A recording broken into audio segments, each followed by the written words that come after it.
Why don't you introduce yourself and talk about how you and the school came to be? Okay. Diane Tyson.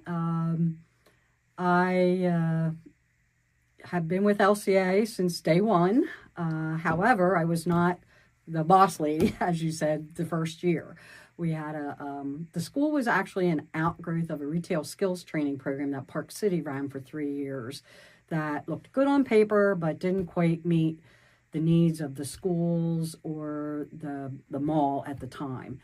The mall itself had a community service wing that was really dedicated to education, and they had space built out for this program, and it was an after-school program that kids came for 3 days a week after school. They were 15, 16. It just didn't work in the way it was designed to work, and they gave it a good run for 3 years, but they decided to go back to the drawing board and went to the school districts that were participating and said, okay, this isn't working.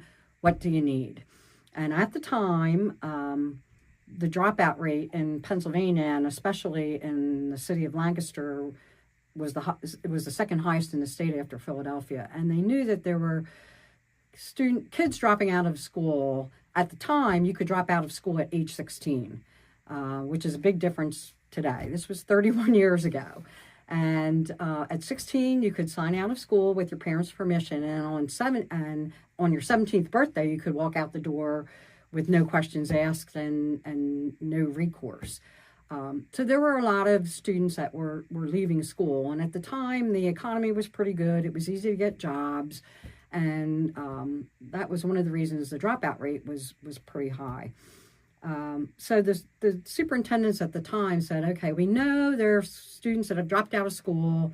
They might have made a poor decision, but we don't necessarily want a 18 or 19-year-old 10th grader coming back into our buildings, and they don't really want to be there either.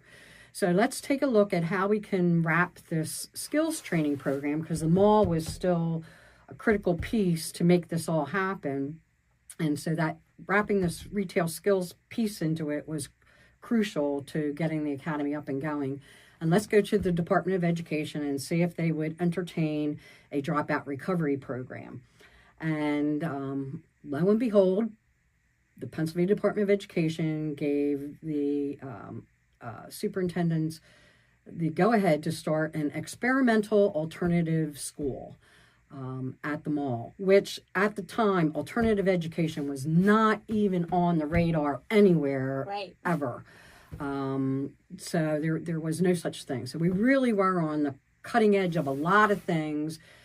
This was back in 1993. And LCA opened their doors on November 8th, 1993, with 7 school districts participating.